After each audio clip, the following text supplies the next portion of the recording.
poverty was an overriding factor, and lack of education for many, but some few were educated in that area. Indifference of the city to do anything to improve the conditions is a harsh reality.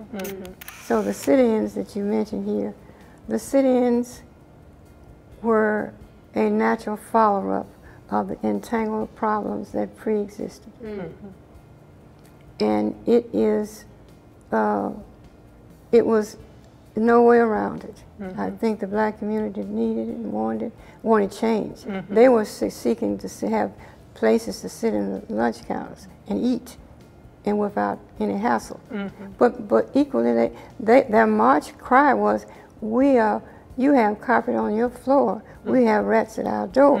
That was a cry. And that was true. That was a very vocal white group who supported the change for a reason I've indicated. They wanted a change to come too. And I think it couldn't have been possible without their support. For example, when they would sit in the restaurants to eat, they would sometimes order more food than they wanted to make sure that the citizens could have food and could share. And that was very interesting too. Jobs, a base of wealth, money, determination, education, a commitment to improve the communities. All of this was centered here in terms of the state of Alabama in Huntsville. And you had, luckily, good leadership in the white community who pushed for these things, as I say, keep saying over and over. But everything I read comes right back to this group. And I could tell you stories of talking to people in California to come to Alabama. Said, are you kidding me? But Luther Adams wanted us to succeed, and he wanted equal opportunity to succeed. And he established a position, the first one in the Department of Army, and it was called the Equal Employment Opportunity Action Officer. And it was established in the Civilian Personnel Office, and he appointed John to the position. And it was amazing what happened. In 3 years' time, well, I think I shared with you, Dr. Morrison wrote the 4-star commander of Army Materiel Command, which is right down, the headquarters right down the road. It used to be in Washington. Dr. Morrison wrote it and said, normally I don't write people at your level. He said, but I want you to know that in the last 3.5 years, after not having any of my graduates being employed in career positions at Redstone, that I'm advised that 71 in the last 3.5 years have been hired and placed in career jobs out there at Redstone. So these are 71 Alabama A&M. 71 Alabama A&M graduates.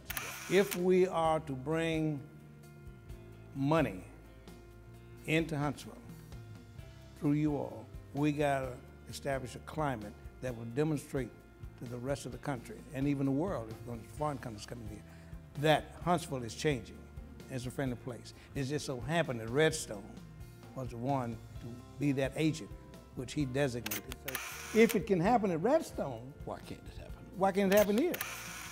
The significance of what Edward just said was, we developed under Luther Adams' permission and guidance, we developed those kind of policies here.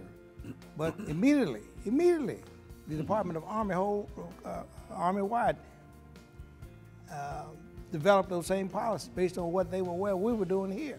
And then it became standard practice, all of the Army, all of the Defense Department, and then the Civil Service Commission, OPM at that time, changed its own policy to accommodate that. So that was the effect, in just a short period of time, of what we were able to do here.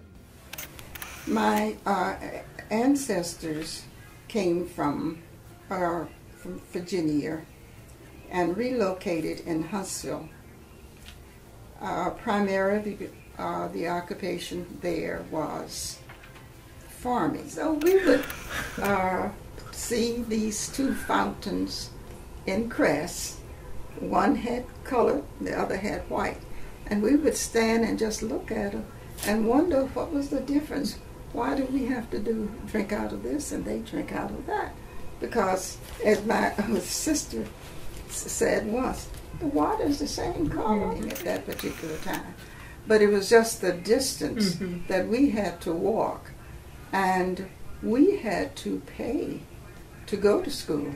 When I was with my aunt, I didn't, but they said we were outside of the limit, city limit, and we had to pay.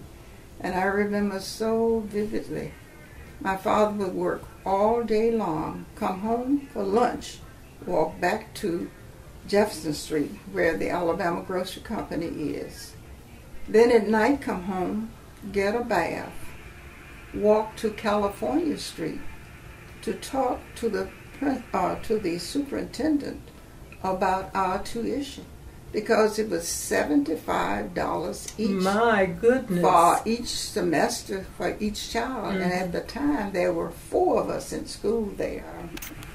Segregation was always an unjust that we had to face, and it wasn't. I felt that it wasn't justifiable. It was so inhumane, and I felt at that time that we were denied of our rights as human beings, as students, and people as a whole.